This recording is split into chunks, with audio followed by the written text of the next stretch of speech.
नाम का एक अमीर किसान रहा करता था। उसके पास बहुत धन था, लेकिन वो फिर भी घमंडी नहीं था। वो हर किसी की मदद करता था।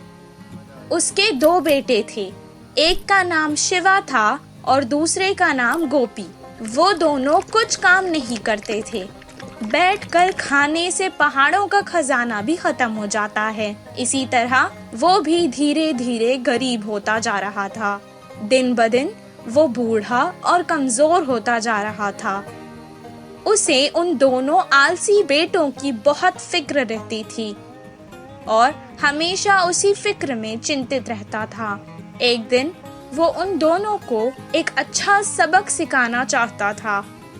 जब हम अमीर थे तब इस गांव में चोरों का बहुत ज्यादा डर था, इसलिए मैंने कुछ सोने के सिक्के अपने खेत में एक घड़े में। बहुत वक्त हो गया है ना, इसलिए मुझे याद नहीं आ रहा है कि वो कहाँ रखे हैं। तुम दोनों सारा खेत खोद दो और उस घड़े को बाहर निकालो। अब हमें उस सिक्कों की बहुत ज्यादा जरूरत है। बहुत खुशी से शिवा और गोपी खेत गए और सारा खेत खोदने लगे। कुछ देर बाद गोपी ने कहा, अभी तक हमने बहुत खोद दिया है, फिर भी हमें वो सोने के सिक्कों से भरा हुआ घड़ा नहीं मिला। शिवा ने जवाब दिया, जिधर खोदना बाकी है उधर ही होगा शायद। बिना ज्यादा समय गवाए जल्दी करते हैं।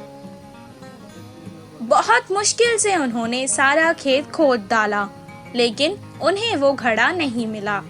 वो वापस घर आकर अपने पिता को सब कुछ। घड़ा शायद चोरी हो गया है। अब जाने दो, तुम ही बताओ। एक काम करते हैं, तुम दोनों ने इतनी मेहनत से सारा खेत खोदा है ना, तो क्यों ना उसमें कुछ बीज डालकर फसल उगाई जाए। दिया था, इसीलिए उन्हें अब ज्यादा मेहनत नहीं करनी पड़ेगी सोचकर वो मान गए और बाजार जाकर बीज ले आए और उसे खेत में डाल दिया। कुछ दिन बाद बहुत अच्छी बारिश हुई, फसल भी बहुत अच्छी होने लगी। तब राम खेत आया और फसल देखकर उसे बहुत संतुष्टि मिली। उस साल खेती बहुत अच्छी हुई। उन्होंने सारी फसल काट दी और बारिशों में और बोरियों में डालकर घर ले आए। तब राम ने कहा, अपने लिए कुछ अनाज की बोरियां रख लो और बाकी के बाजार में बेच आओ। जैसा उनके पिता ने कहा, शिवा और गोपी ने बिल्कुल वैसा ही किया। सारी फसल बेचकर उसके पैसे अपने पिता को लाकर दे दिए।